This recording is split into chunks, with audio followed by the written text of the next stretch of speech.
नमस्ते बच्चों, आज की क्लास में आप लोग का स्वागत है। आज हम पहला पार्ट ही कंटिन्यू कर रहे हैं, आनुवंशिकता और उत्क्रांति। हमने पिछले लेक्चर में पढ़ा था उत्क्रांति। उत्क्रांति मतलब सजीवों में धीरे धीरे क्रमिक परिवर्तन होते चले जाते हैं। ये उत्क्रांति यानी मतलब क्या हुआ, क्रम विकास, धीरे धीरे परिवर्तन आते चले जाते हैं। नियमित रूप से ये होने वाले परिवर्तन जो है अखंडित प्रक्रिया है, लेकिन इसे सिद्ध करने के लिए जो है प्रमाण देना आवश्यक है। कोई भी ये मानता नहीं है कि जो है आपने कह दिया और मान लिया, तो इसके लिए क्या देना पड़ते हैं, प्रमाण देने पड़ते हैं। इसीलिए जो है उत्क्रांति के प्रमाण हम पढ़ेंगे। पहला जो है बाह्य रूपिकीय प्रमाण, या इसको आकारिक प्रमाण भी कहते हैं। मतलब वनस्पति और प्राणियों को अगर जो है उनके बाहर की रचना अगर देखेंगे तो जो है हमें उनमें क्या क्या समानता दिखाई देगी। चित्र देखते हैं। चित्र में देखो बच्चों क्या दिखाई दे रहा है, प्राणियों के मुख की रचना दिखाई दे रही है, सबका मुख एक जैसा दिखाई दे रहा है। फिर नाक के छिद्र दिखाई दे रहे हैं, कान की रचना एक जैसी दिखाई दे रही है, आंखों का स्थान देखिए लगभग एक जैसा दिखाई दे रहा है। मतलब जो है इन सब में जो है प्राणियों में समानता दिखाई दे रही है। इसी तरह से अगर नीचे वनस्पतियों में देखेंगे तो 3 वनस्पतियां दिखाई दे रही हैं। इन वनस्पतियों के पत्ते देखो, पत्तियों का आकार एक जैसा दिखाई दे रहा है। इनमें जो शिराविन्यास है, पर्णदंड है, पत्तियों की रचना एक जैसी दिखाई दे रही है। मतलब इससे क्या स्पष्ट होता है कि जो है इन सारे प्राणियों का या वनस्पतियों का जो है उद्गम समान है। मतलब एक ही पूर्वज से ये उत्क्रांतित हुए होंगे, ये सिद्ध होता है। इस प्रकार हमने देखा कि एक ही पूर्वज से जो है ये प्राणी उत्क्रांतित हुए होंगे और एक ही पूर्वज से ये वनस्पतियां उत्क्रांतित हुई होंगी। इस प्रमाण से ये सिद्ध होता है। अब दूसरा प्रमाण जो है हम शरीर विज्ञान का प्रमाण या अंतर रचना का प्रमाण देखेंगे। इसमें जो है क्या होगा कि अगर बाह्य रचना अगर देखते हैं तो ये जो है एक जैसी नहीं दिखाई देती है, लेकिन अंतर रचना देखेंगे तो उससे भी ये मालूम पड़ता है कि इनके पूर्वज समान होंगे। इसके ऊपर का प्रश्न जो है इसी वर्ष जो है बोर्ड में आया था। हम चित्र देखते हैं। जो आकृति में दिखाई दे रहा है, अगर निरीक्षण करोगे तो पहली आकृति जो है देखो मानव का हाथ है, दूसरी आकृति बैल का पैर है, तीसरी जो है चमगादड़ का पंख है और चौथी देव मछली का पर है। आपकी किताब में नीचे आकृति के नीचे नाम गलत दिए हुए हैं, इसको सुधार लेंगे, है ना। अब इनमें चारों के अगर देखते हैं, मानव का हाथ, बैल का पैर, चमगादड़ का पंख और देव मछली का पर, इसमें जो है प्रत्यक्ष रूप से देखते हैं तो कोई समानता दिखाई नहीं देती है। इनके अंगों के कार्य भी जो है बिल्कुल अलग अलग है, सबके कार्य अलग है। लेकिन जो है अगर इनके अंतर रचना देखते हैं, हड्डियों की रचना देखते हैं, तो हड्डियों के जोड़ों में जो है इनके समानता दिखाई देती है। इन जोड़ों में समानता दिखाई दे रही है, हड्डियों के अंतर रचना में समानता दिखाई दे रही है, इसलिए हम कह सकते हैं कि इनके पूर्वज समान होंगे। यही जो है उत्क्रांति का प्रमाण है।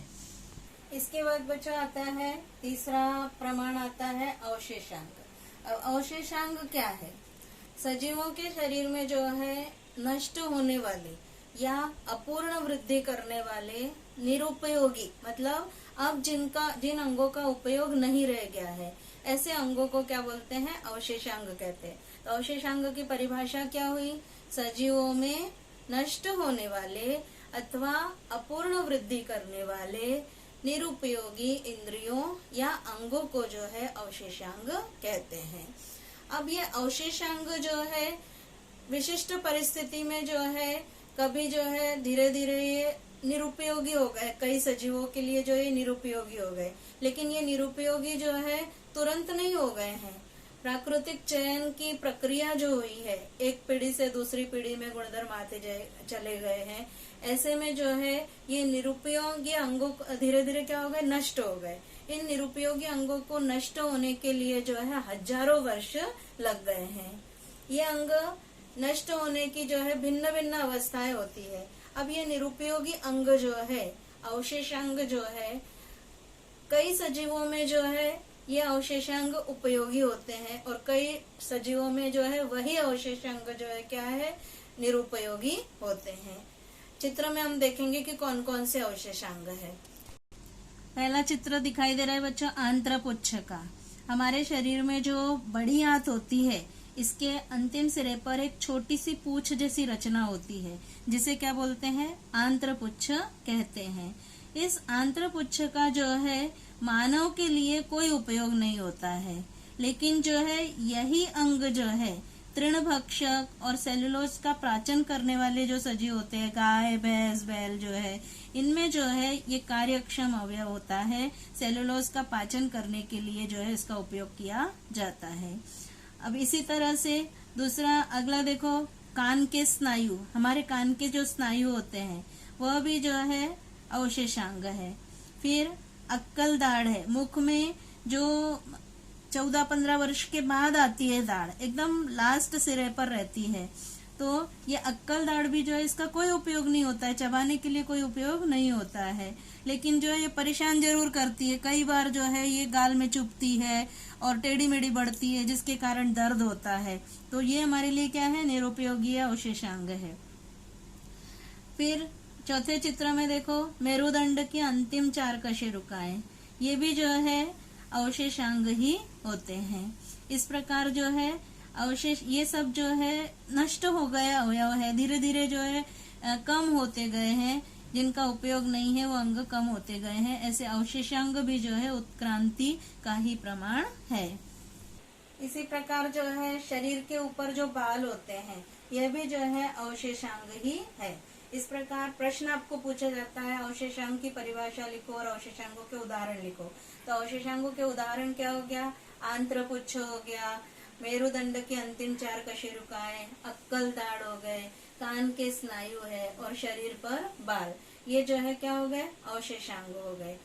अब ये मेरुदंड की 4 अंतिम कशेरुकाएं, आपने देखा होगा रीढ़ की हड्डी के नीचे की तरफ लास्ट में जो है ये कशेरुकाएं होती हैं, जो जिनमें पूंछ पाई जाती है, उनमें जो है ये उपयुक्त होती है, पूंछ हिलाने के लिए इसका कार्य होता है, लेकिन मनुष्य में वो पूंछ नहीं होती है, तो वो अवशेषांग के रूप में हो गई है। अक्कल दाढ़ जो है अंत में पाई जाती है, बिल्कुल लास्ट में रहती है, जिसका कोई उपयोग नहीं होता है। कई बार जो इतनी परेशान करती है कि ऑपरेशन करके जो है निकाल देनी पड़ती है। इसी तरह के ये कान के स्नायु दिखाई दे रहे हैं, ये कान के स्नायु हम हिला सकते हैं क्या, इसका बाह्य कान का हमारा कोई उपयोग ही नहीं है, केवल हम कान के पहन लेते हैं, कान हमारी सुंदरता बढ़ा रहा है, इतना ही उपयोग है। बाकी जो है इन कान के स्नायुओं का उपयोग नहीं है। लेकिन बाकी जानवर देखिए, खरगोश है, गाय है, बैल है, इनके कान हिलते रहते हैं, हिलते रहते हैं। तो ये कैसे, इसका उपयोग क्या करते हैं, वो ध्वनि की तरंगों को इकट्ठा करने के लिए उसका उपयोग करते हैं। लेकिन मनुष्य में जो है ये क्या है, मानव के लिए वो एक अवशेषांग होते हैं। शरीर के ऊपर के बाल, शरीर के ऊपर हमारे इतने छोटे छोटे बाल होते हैं। बाल का कार्य क्या है कि जो है त्वचा में तापमान को नियंत्रित रखना है। बाकी अन्य प्राणियों में देखो बाल बड़े बड़े होते हैं, वो कपड़े नहीं पहनते हैं, उस बाल के कारण ही जो है उनके शरीर का तापमान नियंत्रित रहता है। लेकिन मानव में जो है वही बाल जो है क्या है, अवशेषांग होते हैं। ऐसे जो है बहुत सारे अवशेषांग है, जिसको आप जो है इंटरनेट पर भी ढूंढिए। इस प्रकार जो है आज हमने उत्क्रांति के 3 प्रमाण पढ़े, आकारकीय प्रमाण, अंतररचना संबंधी प्रमाण और अवशेषांग। धन्यवाद।